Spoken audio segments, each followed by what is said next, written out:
Luis Carlos Ugalde, tú tienes información sobre este reporte que presenta Integralia sobre violencia política en México, en donde hay unos totales verdaderamente escandalosos. Te saludo, muy buenas noches, Luis Carlos. Pepe, muy buenas noches. Pues sí, efectivamente, este proceso electoral seguramente será el proceso electoral más violento, medida en términos de ejecuciones de políticos, funcionarios públicos, candidatos, precandidatos, etcétera, etcétera. Y lo que está detrás de esto, Pepe, pensamos en Integralia, es que los grupos del crimen organizado están penetrando cada vez más territorialmente hablando a los gobiernos locales, sobre todo ayuntamientos en México, y entonces tratan de colocar a gente de ellos para que puedan ellos usar los cargos municipales como parte del trasiego de drogas o de la extorsión o de el uso de fondos municipales para obra pública.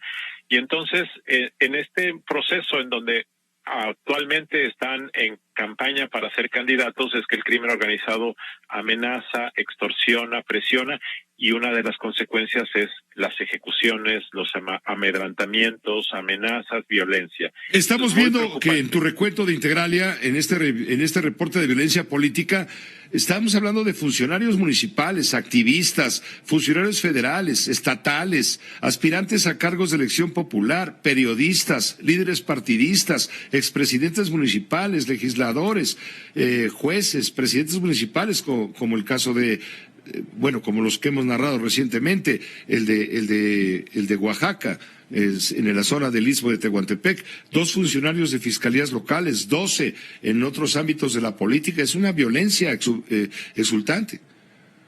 Sí, Pepe, entonces, este es un subgrupo de la violencia general. Esta es solamente sobre políticos, funcionarios, activistas, y siempre hay asesinatos de políticos y de funcionarios públicos, sobre todo en el ámbito local, pero durante las campañas se incrementan, y es por el tema del pleito para ser candidato o para ser gobernante o para ser presidente municipal. Ese es el tema.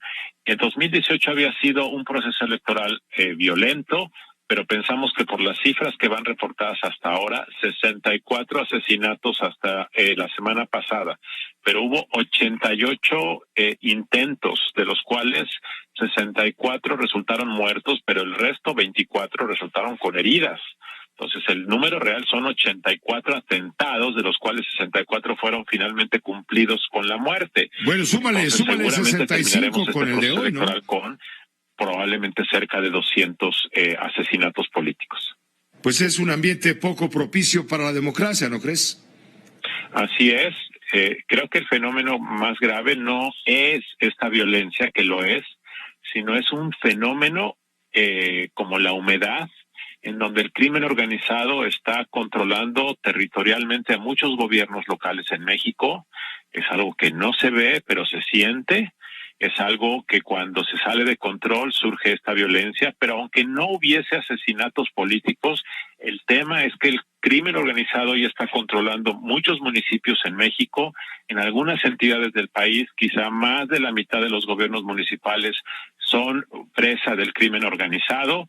Y entonces, si tú eres candidato a presidente municipal en Veracruz o en Oaxaca y ves que tu entidad están matando a otros candidatos, pues tú mejor te callas la boca, les haces caso y te conviertes en un delegado del crimen organizado. Ese es el verdadero problema. Así es que aunque no hubiese crímenes y asesinatos, el problema ya lo tenemos como la humedad debajo de la alfombra. Gracias, Luis Carlos, gracias por tu comentario y por compartir este ejercicio de análisis a través de Integralia, esta violencia política que se da en México con estos resultados, 73 incidentes de violencia política, 88 víctimas, en la mayoría de los casos eran integrantes del grupo organizado, los perpetrantes de estos hechos, y esto encaja la pieza del rompecabezas que tú estás ahora manejando, Armando. Te agradezco muchísimo, Luis Carlos.